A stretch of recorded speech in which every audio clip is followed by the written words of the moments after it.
Hi, everyone. Hello. Hello. Aaron, you were looking really close at that screen. I was really looking really, hold on, I just turned up the volume. I was looking really close at the screen Yeah. like this.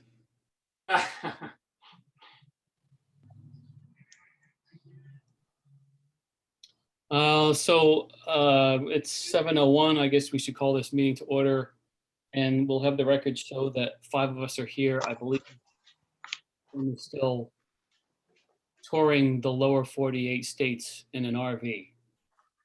God bless them. Although I saw an article recently that a lot of people have that same idea now that we can travel, and I guess a lot of national parks are crowded. So I hope he's able to have a good time despite running into a lot of other people in these remote locations that he was hoping to get away from everybody from.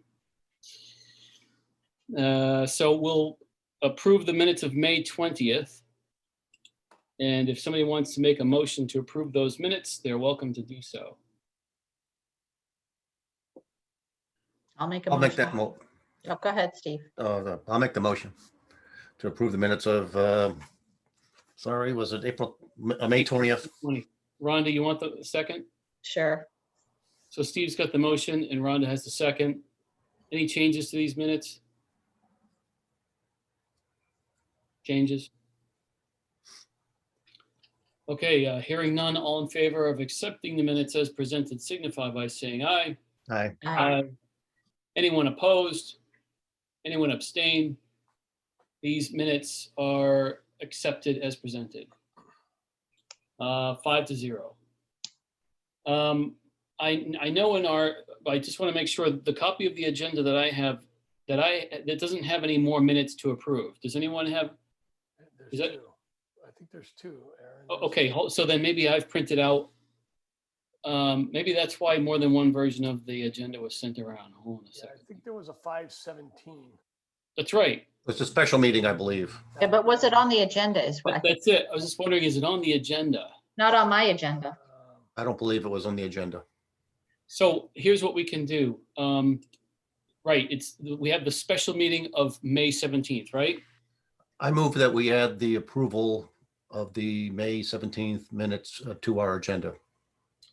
So there's a motion made by Steve to add the May 17th special meeting minutes to the agenda for approval. And Steve, I'm assuming you meaning to add those under section 2, which is the approved minutes section. Yes, thank you. So that's the motion made by Steve. Does somebody want to second that? Rob Mann, I'll second that motion. So Rob Mann has the second.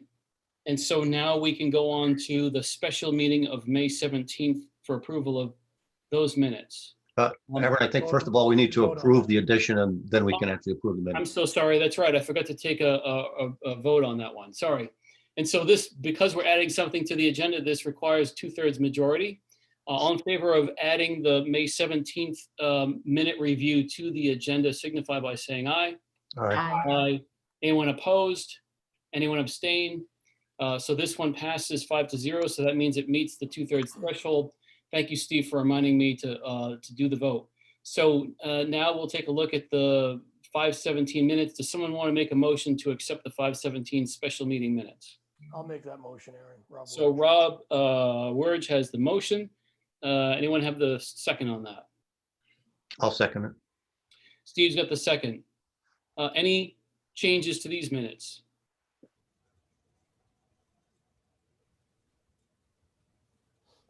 Any changes?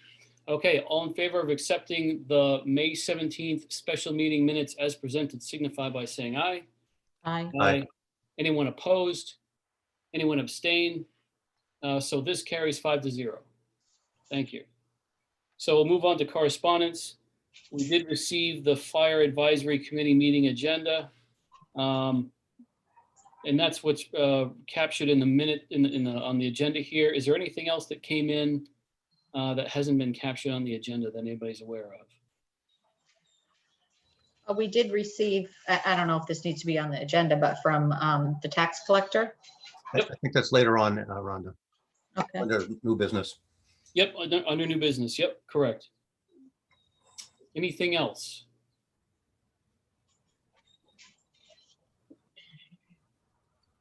All right, so we're hearing none. We'll leave it with Fire Advisory Committee meeting agenda for correspondence. We'll move on to citizens' comments. Any citizen have a comment at this time? Any citizen have a comment at this time? Aaron, if I may, Yeah. on the prior item, on the Okay. fire advisory committee. Yep. Should we wait as Board of Finance members to comment on that till the end of the meeting under Board of Finance comments, or would you like any feedback on that now? Let's do it under Board of Finance member comments. Okay. Because, you think about correspondence, it's more just capturing what came in as opposed to discussing it. Correct. Okay. Thank you. So yeah, I'll make a note so that we don't forget to discuss that. Okay. Sorry to interrupt. I was on mute and I was trying to jump in. So. No, that's fine.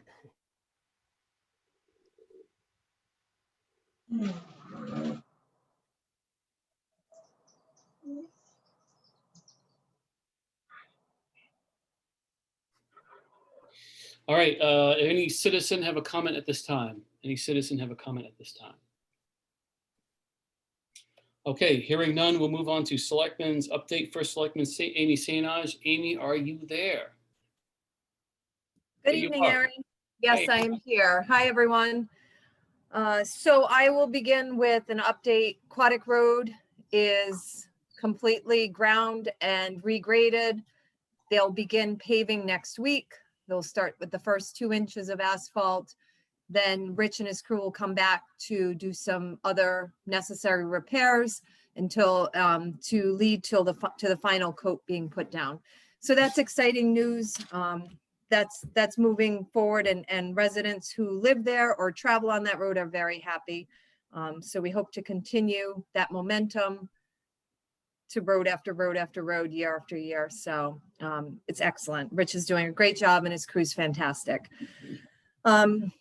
Moving on to IT, our partnership with the school is, it's set to completely switch over on July 1, but school IT, Tracy and Heather and their staff have been in town hall making major upgrades. And what I really wanted to share with the board tonight was that we met with our insurance agent today to discuss the renewal. So that's one element. We were told that the increase is going to be 6% across the board on all the various policies. But the one, what we really spent time discussing with our representative from HD Seeger was cybersecurity. And what's interesting to note is that they did, the Crum and Forster, who is the insurance agent that insures us with cybersecurity, did an evaluation of the town and the school and their security. The school came back with no flaws. The town came back with major security threats. But the interesting thing is a lot of the items that they had addressed, or they had mentioned as critical issues that had to be remedied immediately, were things that the school IT department had already started to correct. So it speaks very well of their expertise, and that this was the right direction that the town should take. And I'm excited, and I'm just so grateful. So we sat down with Heather the other day to discuss some of the upgrades that are going to take place at the town hall. And this is all these upgrades are going to be covered under the CARES Act and the money that we had received back in December, which was $80,000.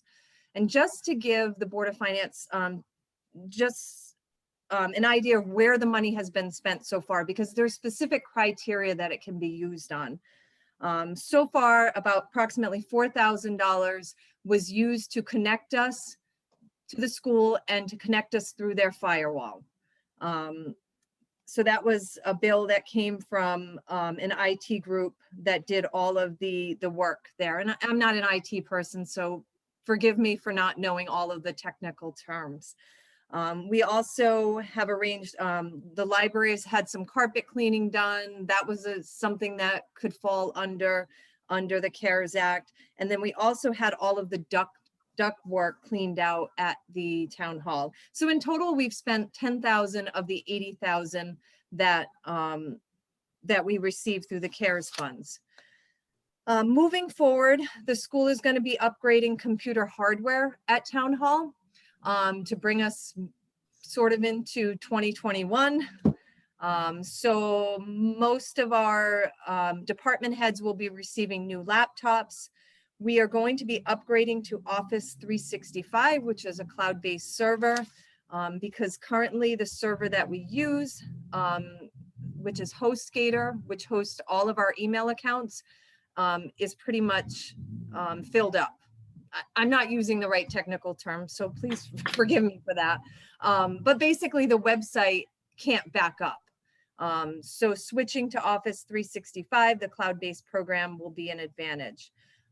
Because we're going through the school firewall, additionally, we have what's called Carbon Black. It's an antivirus platform. And when I mentioned that to the insurance representative today, he was like, his ears perked up and he's like, oh, you're going to have Carbon Black. And I was like, yes, thanks to the school IT. So that's really great. The town is fully switched over to the Send network, which is going to give us the bandwidth that we need in order to do hybrid meetings in the future. So that will allow us to do the combination of the Zoom and the live meetings. So we're ready to move forward with that.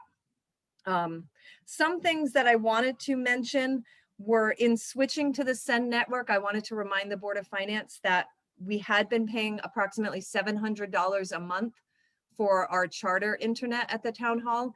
Through Send, we will be paying $125 a month. So it's a win. The second win, we made the decision to move forward with switching our phone service. So we'll be piggybacking on with the school's new phone upgrade. We currently pay $951 a month for our phone system. We will be paying $150 a month for our phone system. So that's a savings of $11,000 a year. Wow. So we decided we definitely want to move forward with that. And we have approximately $3,000 that will be spent from the CARES money to pay for that. $12,000 for the cost of the hardware upgrade, and then $5,000 to upgrade to Office 365.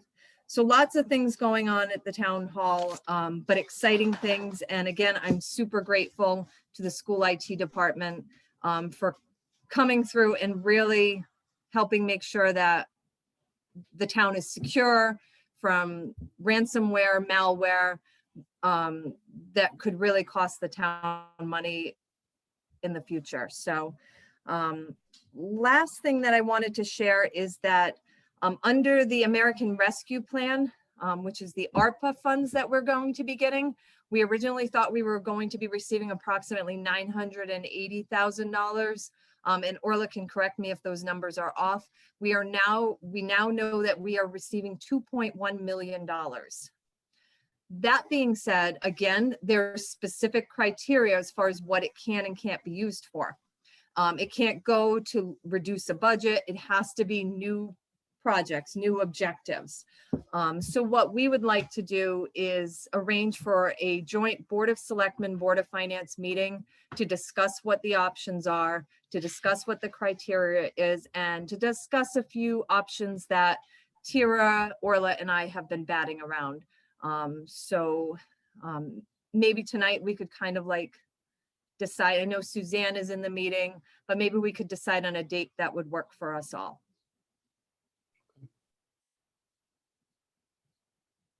And that's all I have. Thank you, Amy. Any questions for the first selectman? Go ahead, Steve. A lot that I threw out, so. I'm no IT person either. I used to use Microsoft Office 365, but I moved on to Google, which has spreadsheets and Word document program and all the rest.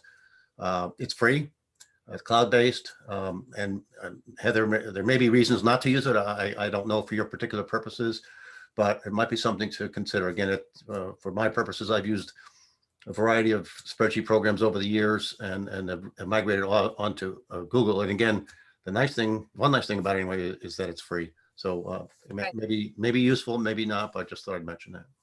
No, absolutely. I'm happy to mention that to Heather and Tracy. Thank you. Any other questions? Well, can I ask one more question? Sure, go for it. Obviously, there's been a number of businesses and government agencies that have been hacked. Some have paid ransom. Have we ever been in that situation where we've had to pay ransom or been in a situation where that was an issue in front of us? I think Orla could speak to this. I think we had one small situation. I was not in the office of selectmen at the time. So Yeah, Orla, could you answer? a number of years ago, we did have a malware situation. Probably back in 2017, 2018. Chris was on vacation at the time, and he actually came back from vacation to get us up and running. That was not a ransomware situation. It's just more of a somebody got into our system, but he was able to resolve it within 24 hours. With regards to ransomware, no, we've been fortunate so far. We haven't been wrecked that far. I'm sorry, a little hard time understanding you. So we've never paid a ransom. Did I understand that correctly? Great. That's great news. Thank you very much. No, so And do we have a policy of going forward? What do you No. mean a policy? Would we pay ransom if we're hacked? Well, what the insurance agent said to us is that if something like this happens, especially ransomware, we are to call him immediately because they have a team that's in place that get to work. There's a team that negotiates. There's a team that figures out if they actually do have information. Yeah, it's quite a layered process, but we are to call the insurance agent immediately. And they have a team to assist. They Ed? have a team, yes, they have a team that is experts at seeing this through. The interesting thing was they had said that sometimes they allow it just for them to sell it, start to sell it on the black market, and then they try to get in there to actually buy it off the black market when negotiations fail. So it's really interesting. I learned a little bit, but don't know as much as maybe I should know. I felt I learned a lot in that conversation this morning, I can tell you, definitely. Yeah. At this point. any other questions? Rob Wurge, I have a couple of questions Sure. for Amy. The first, just a quick comment, that the synergies that you're speaking of around the phone and the Wi-Fi, I mean, that's just awesome. Yep. And I just seeing that combination, it's almost like when in business where two businesses merge together and they get those advantages, and I think that's terrific. If we can extend that to the fire stations and to other entities in town, that's people making it happen. And without that, it doesn't happen. It stays the way it is. So just a quick comment there. My question though, Amy, two of them. First one is on the 6% increase in insurance. Is there an opportunity to send that out for an RFP or to try to do a little better? Or do you feel like we're already, even with the 6%, we're in a great position in terms of our premiums? I think it's better. I personally think it's better than what it could be. I know from my business insurance, what we faced in the last year was I have 5 insurance companies where I used to have one because my agent had to shop around and get the lowest for every single policy. So I have 5 bills coming in now. It's a nightmare. But I think that's just a sign of the times and just the uncertainty that was surrounding the last year. But no, I think the 6%, it's 1% less than what Orla had projected. She was projecting 7%. Yeah, and I don't always look at that against what's projected. Anything between projected and reality is a savings for us. I look at it against where inflation and consumer price index is going, and it's not at 6%. So, but you have to balance that with the quality of what they're giving us and the value of that policy. So I'm not saying go out and do it. I'm just asking the question: Do you feel like that's an opportunity? I think Melinda wants to say Melinda something. might want to jump in. Yeah. So that's what our consultant does for us. He actually searches the market and then brings back the best rate for us to buy into every year. And I think that's what Bob had his hand raised today, I'm sure. Bob, in case you want to add something to that, but that's their job. That's why we have that insurance consultant. Yeah, Rob, last year we switched to Travelers last year because it was a much better price than what we used before, which was even a better price than what we used before that. So they're shopping around. I budgeted, it doesn't matter what I budgeted because like you said, it was the number that I got from them, but I budgeted 8%. The big driver in the increase was the web protection. That was that cost, the cost of that. It's not a big part of the bill, but it tripled because of all the towns and municipalities and what they've gone through in the last year. I mean, and so I think we got to. They're vulnerable, so the rates. Yeah, absolutely. So, I mean, it went from say 1,500 to 4,500, but it was, these guys shop around. I mean, they're just like a regular insurance agent, HT Seeger, and they work with multiple vendors, and this was the best deal. We didn't get a chance to meet with them, but we will. But the prices seemed in line. Okay, Well, thank you. and the interesting thing, I'm glad that Bob mentioned that because the total between the school and the town was last year we paid 3,400, again, off the top of my head. This year it's 12,700, again, off the top of my head, but it was approximately around there. So it was significant, but the agent said there were other towns that had paid 3,000 that were paying 60,000 this year. So it's definitely a huge part of it, a part of the increase. Great, thank you. Thank you all for the feedback. It sounds like you're really on it. The second question, hopefully a little quicker question, but on the HR position, how are we doing? How's the search going? Any update on filling that role? That's a pretty important role in terms of the output from the budget. So just It any is, update on and that? Melinda and I met and Melinda had formulated a job description, which I reviewed, and it has been posted. Have we gotten any, I meant to message you today, Melinda, have we gotten any response on that? We have the best response on Indeed. We have over 30 applicants at this point. It's posted on CT Week and School Spring as well. But it seems like we're getting most of our traction from Indeed. So I'm in some local folks and people that are, some people that we have interviewed before, but we're over 30 now. So I'll be meeting with you, Amy, to kind of go over those applications, and then we have to set a date for interviews. That's great. Thank you. I'm local, so I'd be happy to help with the final, the interview panel. I think that would be fantastic. I'd be happy to be part of that when you get down to a short list. What do you think, Melinda? Rob? Or not, if it works, but that's all, Aaron. Thank you. Any other questions for the first selectman?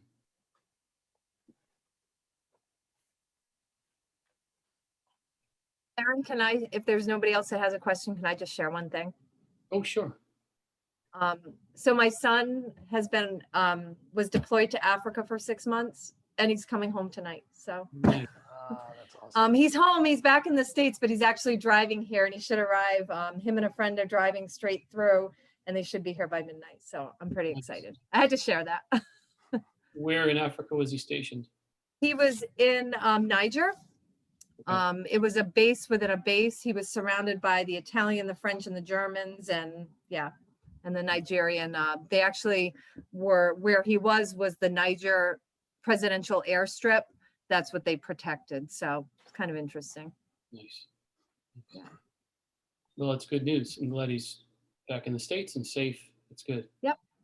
And he's excited to come home for the first time in 3 years during the summer. So Nice. yeah. So that's all. I just had one thought. So the 6% insurance increase that Rob was asking about. So is that that 6% and how we figured that's probably the best we're going to do? Is that because that was part of that shopping around that Melinda and Bob were just talking about? So that's why we figured the 6% that is the best. That's as good as it's going to get because that was part of that. Some of the policies were 4% and some of them were higher. So they averaged out to 6%. Okay, great. It seemed like the way the discussion was going around, my impression was that that was part of the shopping around that the Board of Ed was talking about. So we obviously, the town and the Board of Ed must work together on that. Yeah. And then Bob, you said that, did you say web protection was the big driver of that? I wasn't sure if you said web protection. Oh, you're muted. I couldn't, I was blanking out on the word. Cybersecurity. Yeah, so you mean like this whole ransomware stuff we were just talking about? Is that what you Yeah. mean? No, Yeah. no kidding. Because of course, we read about the ones that get the national headlines, like the pipeline and then the meat producer.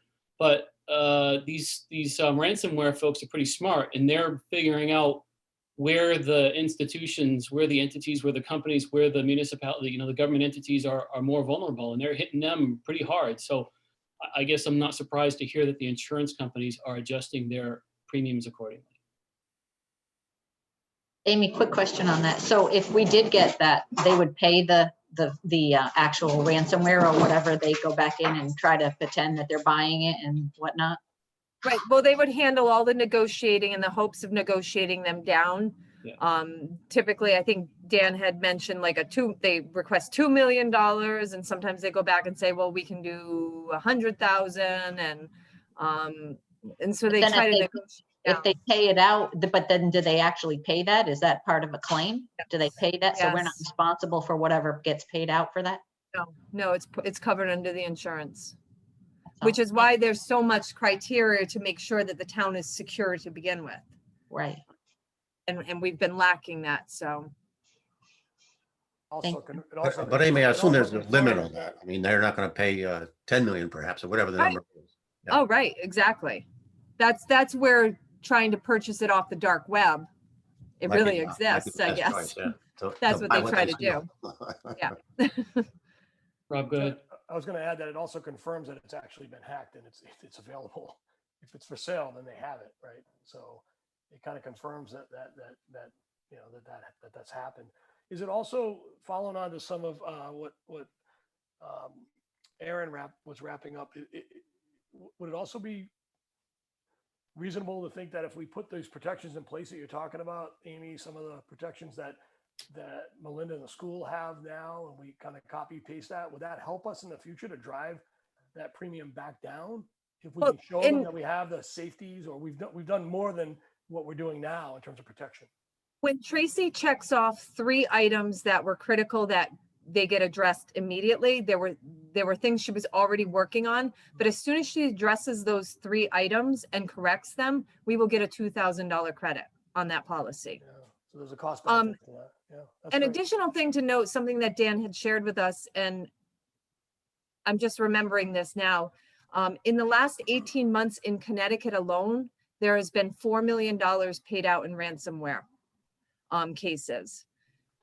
Prior to that, the previous 10 years, there was only 1 million, if I'm correct. Orla can correct me if I'm wrong with that. But in the past 10 years, there had only been $1 million paid out in ransomware versus the last 18 months, 4 million. So what they've been seeing is a lot of these companies just dropping out altogether and saying, we don't want anything to do with insuring that because there's a huge risk with it.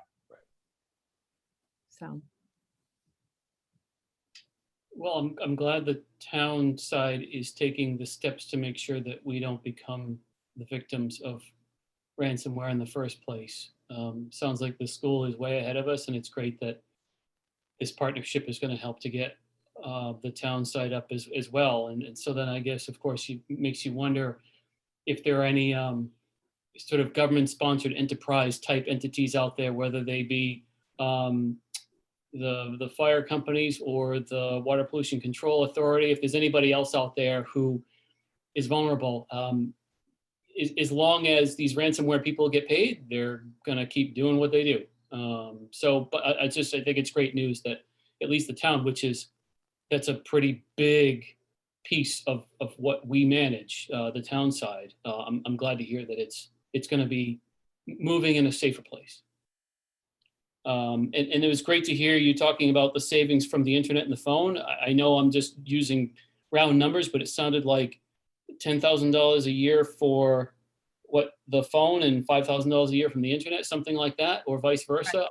I just think about, when we send out a budget and it gets shot down and we come back and sit around the table, I mean, we're looking for $10 and $5,000 nuggets. So that's great. It's fantastic that we're able to save that kind of money, whether it's coming from the town side or the school side. It's all savings to the taxpayers at the end of the day. So that's really great. Anything else from anyone before we move on? All right, so now we'll move on to school district update from Superintendent of Schools, Melinda Smith. So thank you, Amy. And I just want to echo and say thank you to Amy. It's been a pleasure to work with her and collaborate on numerous projects. And our IT department and those women and their interns have done a really nice job, and we've been sharing equipment if we have it and we can share it.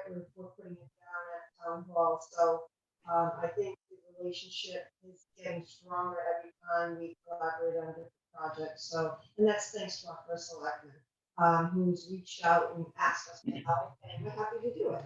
So it all just works out well. So we ended our school year as far as enrollment with 940 students. We started our school year with 988 students.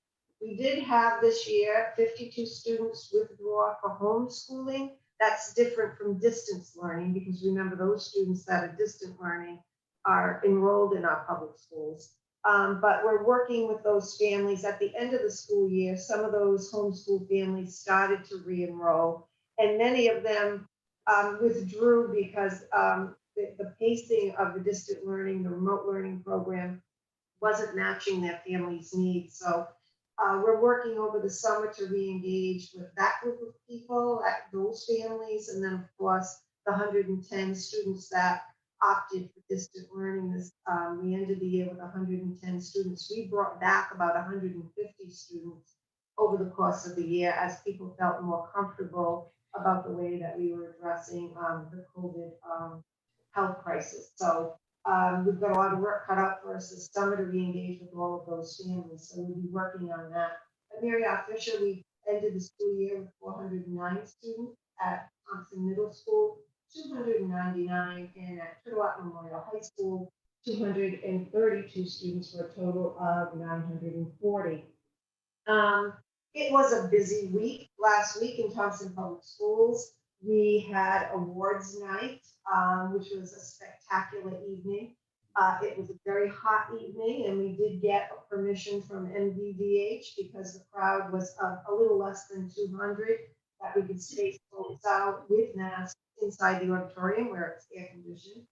Our students received in excess of $72,000 in scholarships alone from community organizations and private families, offering scholarships on behalf of a loved one. So we want to thank the Thompson community and the area organizations for their contributions to the future of our graduates. It was a very nice ceremony, and thanks to all of their efforts. We had an outstanding moving up 8th grade ceremony, first time ever outdoors, but we needed to because we had quite a large crowd. This year, we have most of our students transitioning up to Turtle Memorial High School. We only have 15 going off to Ellis and VOAG. That's the lowest since I've been superintendent. We usually average around 26 students.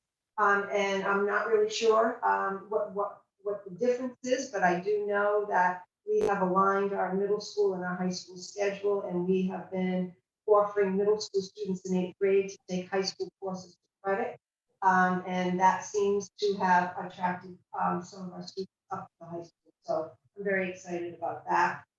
And we did have a beautiful graduation on June 11th, and we had 48 students graduate from Turtle Memorial High School. A big shout out to Donna O'Connell and Beth Tenite and Kate Anderson for putting together that beautiful ceremony. And it was really well attended. We rented 650 chairs, and most every chair was occupied. So big turnout for graduation. Moving on, like Amy, we are working on the American Rescue Plan grant. We have lots of steps that we have to take, at least for public schools. We had to complete a reopening plan, which has been complete, and we had to get community feedback on that. We held 3 sessions for folks to weigh in on that. And then a stakeholder group developed our ARP plan, and that also has been vetted out to the community. And now I'm in the busy process of putting that grant together. It also has 5 critical areas that we have to address, and 20% of our million plus monies has to go for learning loss. Most of the plan actually does go for learning loss. I'm going to have to do a lot of wraparound services for academics, and then a lot of wraparound for social emotional health. So that money expires September 30th, 2024, and we have the plan laid out, and now I just have to back it up with data and meet all the criteria that the federal government and the department has set for us. Once we submit it, then we have to wait for approval before we move ahead with any of those projects. So we're busy doing that now. And then finally, the roof project, although Mr. Rice is on, so he could probably speak better than I, but it is a busy place at the school complex. The roof project's already underway. It was stalled a little bit those first 2 days with rain, but it is busy. We're busy installing the new phone system and all sorts of other upgrades around the campus. Phil Birch is very busy. We're waiting to hear about the plans for installation of the security gate, although the RFP has been out, it's been awarded. They're just working to get the proper equipment and get all the materials and supplies so those gates can be installed. We don't have an estimated time that the installation will take place on that, but it's all underway. And then we have some administrative changes at Thompson Public Schools. Stephen Noble, who has been our principal at the middle school, he came as an interim and stayed for 3 years, and he is finally retiring for a second time. We wish him the best of luck. He's been amazing and has done great work at Thompson Middle School. Kim Granado, the new principal, has already been hired, and she starts on June 30th. And then we are looking for a new principal at Turtle Rock Memorial High School, and those postings are out, and we'll be interviewing the first week of July, hopefully, to get ample candidates for that position.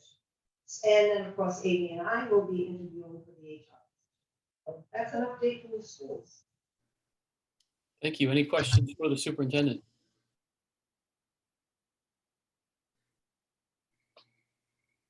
Questions, thoughts, comments for the superintendent?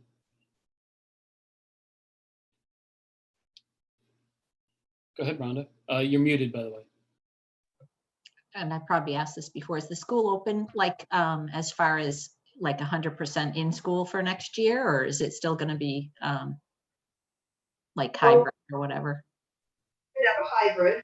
We were always 5 full days in school. Last year, we missed 27 days to remote learning because of COVID outbreak. I think we did phenomenally well, especially in the region. Next year, we plan on 5 full days and no distant learning. Awesome. That's great. Good job. Yeah, Melinda, you said 27 days this past year? That's phenomenal to miss only 27 in-person days, considering the vaccine didn't even start rolling out until what, February, and it only went to a very limited population. I mean, you basically you were functioning with no vaccine available whatsoever to any part of the population, and even when it became available, there was almost no one in the school who would have been eligible right away. So you operated most of the school year without vaccine widely available to your population. So 27 days is phenomenal. We have you know what? We have a great team, and everybody chipped in from faculty, staff, custodians, security. food service, you name it, we all chipped in and did what we needed to do. And I think because of that, we were able to stay, and our families were extremely supportive, very helpful, very communicative, letting us know. And then, of course, you know, I can't say more about Shannon Grauer and the work she did regarding contact tracing, families informed. So I think everybody working together and even working with the town, we pulled it off, and I can't be more proud of the people that I work with. Glad to hear it. And now that so many of us have the vaccine and now teenagers are eligible for the vaccine, I suspect that you're going to be walking into a much more successful year as far as the concern about that goes. We're looking forward to it for sure. Nice. Any other questions or thoughts or comments for the superintendent? Melinda, thank you so much. So we'll move on to the financial report. Finance Director Orla McKiernan Raftery. Welcome, Orla. Thanks, Aaron. So I can't believe it. We're 11 months into our fiscal year. It's crazy. It's gone by so quickly. So this is where we stand at the end of May. We collected property taxes of 17.373. Current taxes are little more than 300,000 higher than we were this time last year. We finally caught up on that late billing. Prior year taxes are up 40, interest and fees up 34, and as you guys know already, motor vehicle supplements are down. We're going to see that with the motor vehicle supplements for fiscal 22. We're going to be higher.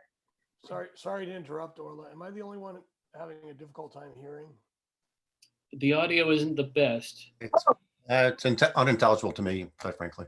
You can, everything she's saying is on this paper anyway, if you guys have it. Right. It is a little rough with the Can speaker. you hear me better? I can hear that. Can you guys hear that better? Yes. Okay. Yeah, I yeah. apologize. My speaker, I have a the speaker doesn't work well on this laptop, All and I right. have a portable one, and I'm sorry, I thought it was turned on. That Okay, works. now you can probably hear me better, right? I can hear you crystal clear now. Much better. Okay, what about you, Steve? Much better. Yeah, thank you very much. Okay, good. Okay, I'm glad you mentioned that. So, so let me just backtrack a bit. So basically, we've collected 17.373 million in property tax revenue. We're higher on current tax, prior year tax, interest and liens, but as you know, motor vehicle supplements were less. We've probably lost about, Rainey and I were chatting the other day, we've probably lost about $65,000 in revenue overall for motor vehicle supplement, which will be caught up in next year. We didn't get a lot of grants in May. We're getting a couple in during the month of June, the tail end of some of the regular cafeteria, Board of Education, and the last few general fund grants that we're in, but pretty much everything is in at this stage. On the local revenue, we're at 1.132, we're 294 higher. We're continuing to see those increases on all of those different categories. You know, we're continuing to have busy months. We know what the real estate market is doing in our area. We know what the building market is doing, and our transfer station permits continue to be up from last year. Rainey and I had a couple of conversations this week. We've been trying to keep an eye on tax revenue and see whether our estimates that we did put together for you guys a couple of months ago are close. Put things up in the air. For the most part, we're anticipating about $300,000 less in tax revenue than what we were originally estimating. So if you look at the report, we're looking to take in about 17.268, which is a little bit less than budget, but we originally anticipated that we might take in 17.5. There's a couple of balls in the air with regards to some potential big tax collections, but we decided we'd go conservative because we'll definitely get the money. It's unclear as to whether we'll get it by the end of June, and that we're talking about close to $200,000 in a number of specific tax collections that we will be getting in over the next month or two. So that's that. On the expenses side of things, we are committed 7.05. And again, if you take a look at the estimate of where we were for our estimates from a couple of months ago, our estimate total is 7.5. So that's pretty much where we'll end up. We were anticipating to have additional revenue or expenditure of about 200,000. So the net effect is still going to be a deficit of approximately 100,000. We budgeted 284. We come in 100,000. That's so much better. The town is continuing to cut down on its expenses. So if we can come in that much less than budget on our expenses side and have a savings of about $250,000, that's huge. Whatever is left goes back into the general fund. So we'll take whatever we get. On the balance sheet side, we're higher by cash of 1.4 on where we were last month. A lot of that is due to some of the COVID money coming in and also some of the,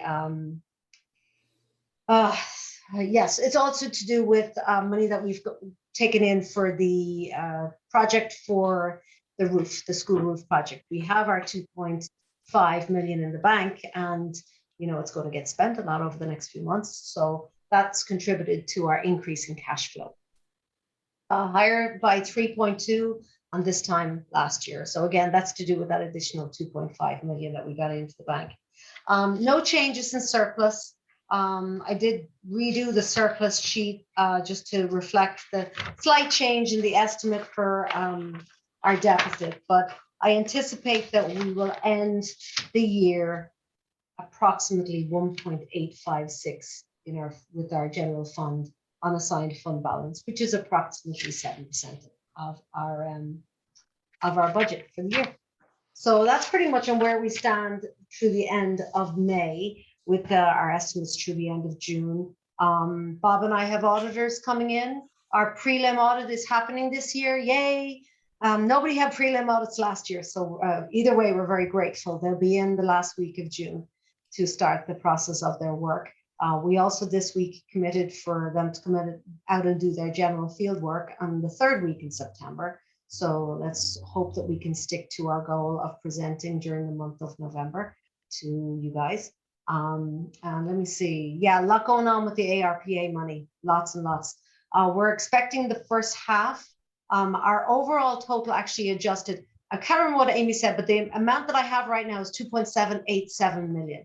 50% now, 50% in a year. We have between now and December 2024 to spend it. You'll hear more about that in the discussion with regards to what Amy is anticipating getting those two boards together and having that big discussion. But I do anticipate getting that 1.387 or 384 million over the next 2 weeks. The timeline is once it's approved by, we have to submit our estimates. Once it's approved by US Treasury, which will happen over the next few days, then the state has 30 days to send the money to us. So we'll certainly get it in the next month or so. Rainey's not here tonight. He's not available to attend, but I know he anticipates getting those bills out as soon as possible, as on July 1 onwards. So we're going to have a lot of money coming in the next few months, and hey, we'll take it. Unfortunately, we're not going to get a lot of return on our investment with interest rates being so low, but I'm comfortable to have money in the bank all the same. Anybody got any questions? Okay, that's it for me right month, and I'll see you guys next month. Any questions for the finance director? Questions? Thank you. Thanks. And I don't know if there's anything to report on the Turtle Up Fund. Oh, Rob, I know that you had your screen off. You're back on. Did you have any questions for the finance director? No, and I was here the whole time listening. I Okay. just didn't have my camera on. No, Right, no cool. questions. Thank you. Just wanted to make sure, just in case you had to step away. Any updates on the Turtle Up Fund? If there's none, that's okay. Just it's on the agenda if there's anything to share. Melinda may have an update on the Windows project. Yeah, but, so I know the atrium windows in the Rascavage have been taken out for restoration. I saw the gentleman, the window gentleman on site today. So they're going to be starting their work to put in the new windows. So that's well underway. The windows have already arrived. So that whole project is moving along like everything else. Thank you. Any questions on that? All right, great. Thank you, Melinda. Appreciate that. We'll move on to new business, tax suspension report by tax collector Edie Moran. And so this is something that we're supposed to approve. Is that what this is? Yes, this is the estimate suspense for, I think Rainey shared the report with you all, correct? Yeah. Okay, so this is his estimate as of last week, but what he will do is he will suspend anything that is not real estate that we have on our books as a receivable at the end of June, and he's asking for your review and for your approval to suspend those dollars. The actual dollar amount may be slightly less, depending on what comes in the next 2 weeks, but I'll give you an example. We don't anticipate getting more than 10,000 in the next 2 weeks. If we get those big dollars, that's different, but our average revenue, we don't expect to receive more than 10,000. So that's what that is. I don't have it in front of me, so I can't discuss the numbers, but I think Rainey did share with you, Aaron, that he would not be able to attend tonight, correct? He probably did. Okay, I thought he said he did. He may have, I get enough emails, Board of Finance emails in the last 7 to 10 days before a meeting that I sometimes maybe miss a meeting, an email or two, but fair enough. I mean, we're supposed to approve this. Are we supposed to do a vote on this? Yes. So if I were to make a motion, so here, I'll make a motion and you can tell me, Orla, if this is worded correctly. I'll make a motion that we accept the June 7, 2021 tax suspension report that was issued to us by tax collector Edie Moran. That's fine. Does that sound like a fair motion? All right, so I make Yes. that motion. Is I anyone? don't have prior year motions, but I'm sure that's acceptable. Yeah, well, because I figured if I mention the date, then that could only mean one tax suspension report, the one that's dated June 7th. If you can quote the dollar amount that he quotes in the letter too, please. He's got a whole bunch of numbers in here. He says the total amount requested to be suspended this year was for 132 and change. Okay, and then he talks about the one last year. Okay, so then here's what I'll do. I'll make a motion that we accept the June 7th, 2021 tax suspension report by tax collector Edie Moran that requests the amount to be suspended for this year in the amount of $132,104.90. And for Dottie's benefit, I'll repeat that: $132,104.90. So that's my motion. Does someone have a second? I'll second it, Aaron. Rob Word has a second. Do we want to say that number or less if taxes were received? Just don't want to box him into a number. How about you say up to? Yeah, up to. That'll work too, yeah. And I'll still second it. Great. Any discussion on the motion? All right, hearing none. We usually go around the table when we do things like this. So Rhonda, how do you vote? Yes. Steve? Yes. Rob Mann? Yes. Rob Wurge? Yes. I'll vote yes, that's 5-0. We'll move on to Board of Finance member comments. Rob Wurge, I know you had some comments you wanted to share about the fire advisory agenda. I did, and I'll be brief. I was engaged fairly deeply when we were going through different models a couple of years ago, shortly after I came on the Board of Finance. And I'm not going to be able to make the meeting tonight.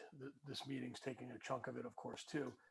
I guess my comment or my concern or what I'd like to tell folks is I think we just need to be careful that we're not adding another layer, in terms of grouping the fire departments together and having yet another layer above the individual fire departments that we have. If we're doing that and there's a there's a strong output for it, there's a strong benefit for it, then I would understand it. I didn't see that earlier, and maybe things have changed. So I don't want to say that I'm not supportive of it. That's not my point. I think we need to be careful that what we do has a discrete benefit for the firemen and for the fire departments we have today, for the people in town. You know, the town supports those five departments with significant funding. And I just want to be sure that it's pressure tested and that we're doing it not for the sake of doing it because Woodstock has a model or some other town has a model, right? Really understanding why we're doing it and what the benefits are that it's going to drive for us as a town. Good point. This is Steve. Rob, I'd like to echo what you just said. I'd like to see, what I think I heard was that all 5 companies would remain independent entities as opposed to combining into one, which is, I think, that would, to me, sounds like that would be beneficial. One overall business or organization, one company with maybe 5 stations, but just one company. Having 5 separate independent companies with yet another organization on top of that, to your point, I don't know if that's going to be beneficial. Right, Steve, that's where it was before. There was a benefit in buying or purchasing power by combining the spend for equipment across the 5 entities. But you're absolutely right. I mean, to really look at it objectively, it needs to be one group. The independent groups, they're all great people doing great things and they're volunteering. So it's not about that. It's about if each group's looking at it independently, they're going to do the things that are best for their independent piece of the 5.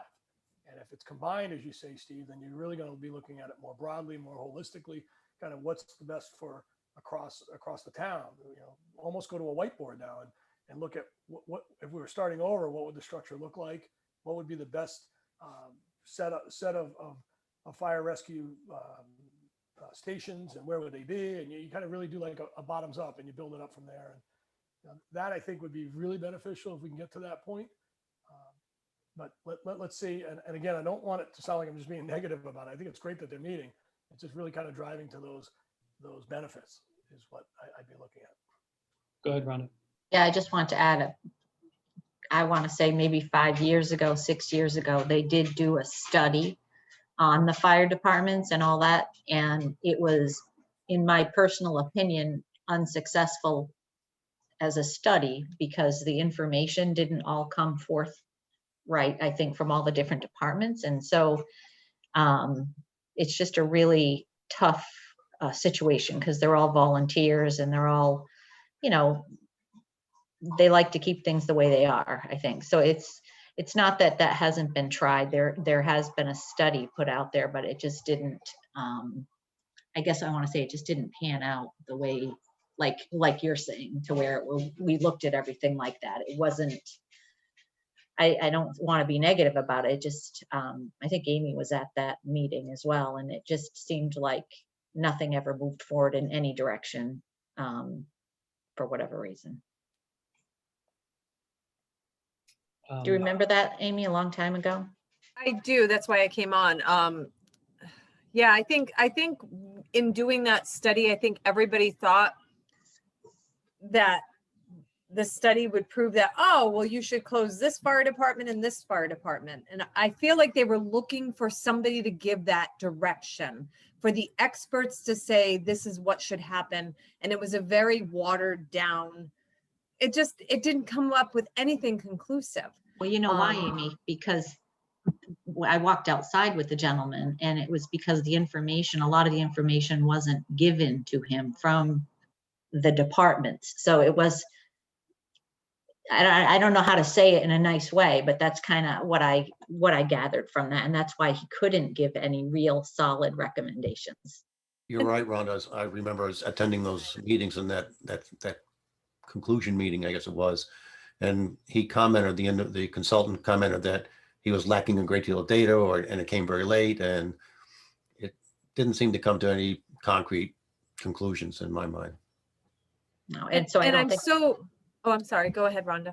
I just don't think it was the guy doing the study. Let's just put it that way. Right. True. Okay, that's all I'm gonna say. So, but I am grateful for Rob bringing up the point that he brought, Because the truth is, we No, still I have the same, appreciate that. we still have the same pot of money divided amongst 5 entities. How can we combine? How can we collaborate? How can we make it so that we efficiently fund maybe one entity? Maybe I'm things need to 100% change. in agreement with all of you. I'm not saying that I'm not. I'm just Oh, no, telling I know what you are. happened in the past, because it might be the same. It's hard to move things along. Right. First, True. I don't know how to say it. I'm not going to say anymore because I Change don't want is to offend difficult. anybody. So I don't think you're offending anybody at all. Change is difficult. Yeah. And taking those steps, those first steps in a direction that you haven't gone in the last 100 universe. years. Yes. How No, do because I you respect the change course? How do Right. you change course? And I But we do have to. I agree, and I do respect the firemen and, all the, captains Great. and all the volunteers. And so, I mean, I appreciate everything they do, but in the same token, from a financial standpoint, we really don't know at this point. How do we best fund them? How do we get them equipped to fully equipped and fully up to date? And how do we properly and adequately fund them if there's 5 of them? So it's economies of scale. So I just want to say, I'm going to be, and this is my last term, so good luck to you guys, is all I'm saying. It's a tough market. That's all. Oh, come on, Rhonda. Run again. No, I'm good. Can I ask a question? Where does the decision making, I won't say authority, but the decision rights, where do they lie in this? Is this something that each of the fire station chiefs have final approval, or is it Amy as a CEO of the town? Like, they meet and they come up with a recommendation. Does it go to vote? Like, who approves or doesn't approve any changes in the fire structure? Has that been established? Because without that, it's going to be really hard to drive change if there's not a governing body, right? I want to say that I don't know the answer to the question, possibly the Board of Selectmen, but I think that essentially all the information has to be put to the study so that they can do an adequate study. And I think that a lot of it has to do with the fact that, these are volunteers, and, there's a fine balance there, because if we lose all the volunteers because they don't want to participate in this, then we're hiring firemen, which is more costly. So I think that's the whole premise behind everything, but I don't know who makes that decision, Rob. So even in a perfect world, if all the information was pushed forward and you had a full study and everybody liked the study and it had a conclusion and output, where's the authority around implementing that or not? I don't know. I don't know either, but if I had to put my money on it, I would say that town meeting has the authority to take action on that. That's my guess. Because it's town funded to a large Yeah. degree. Okay. Any other thoughts on this topic? I actually had a comment. I know for as long as I've been on the Board of Finance, if we have a year when we're not meeting through the summer for budget purposes because we get the budget passed, which like we did this time, we typically will take 1 month off in the summer.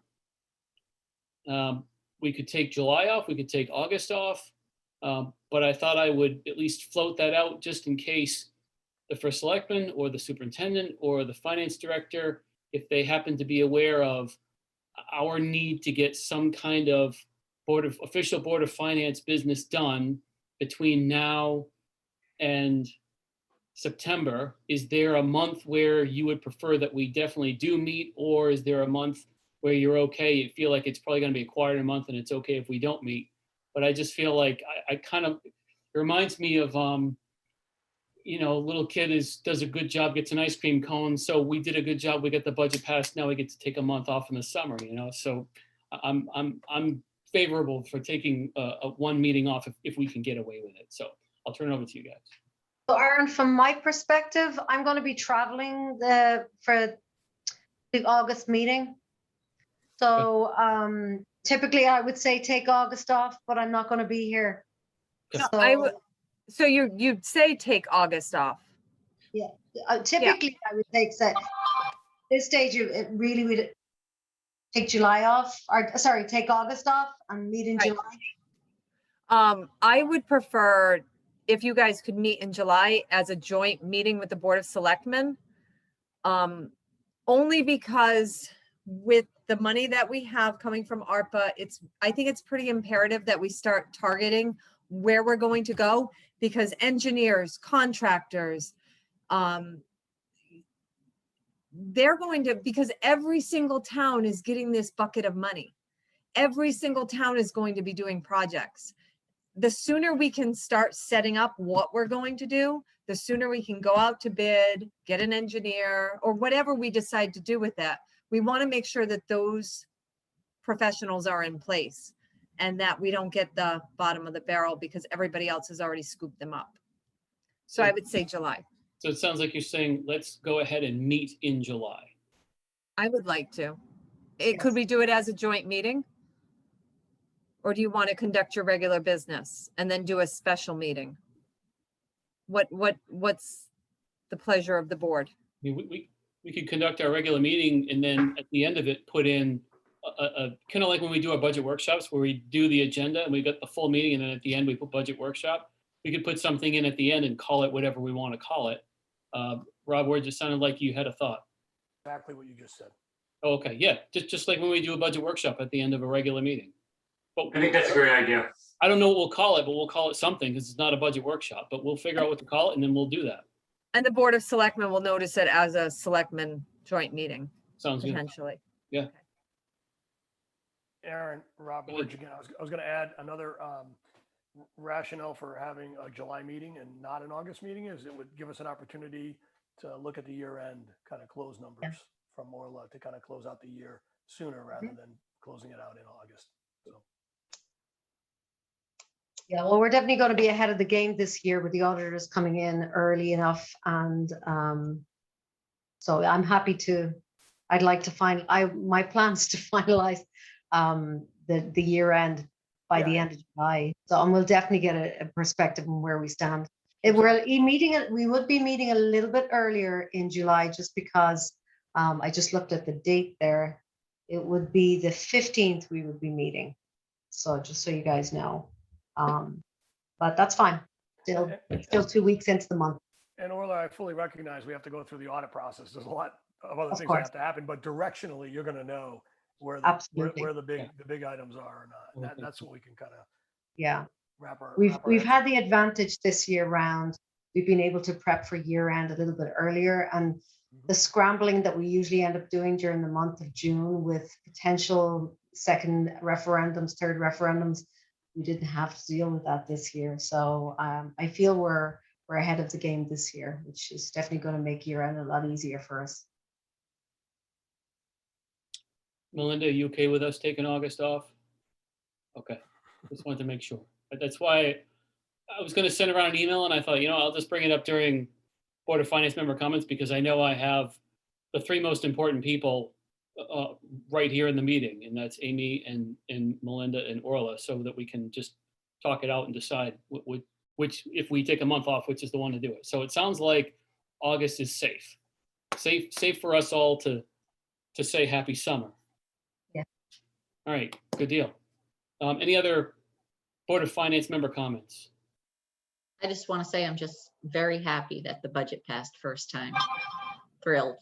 Yeah, I know I wasn't there to say that personally, so I'm sure it's going to make all your years easier, the year easier too, with money, not having to hold money and every other thing that we had to do in the previous years. Rainey's going to get his money right away. It's all going to happen.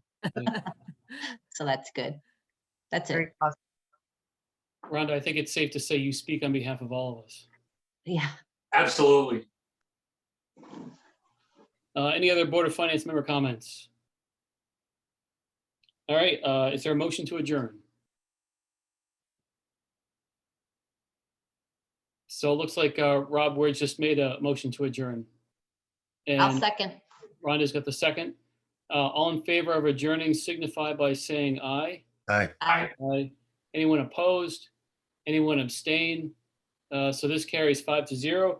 That means we're now adjourned and my cell phone says it's 8:10 PM.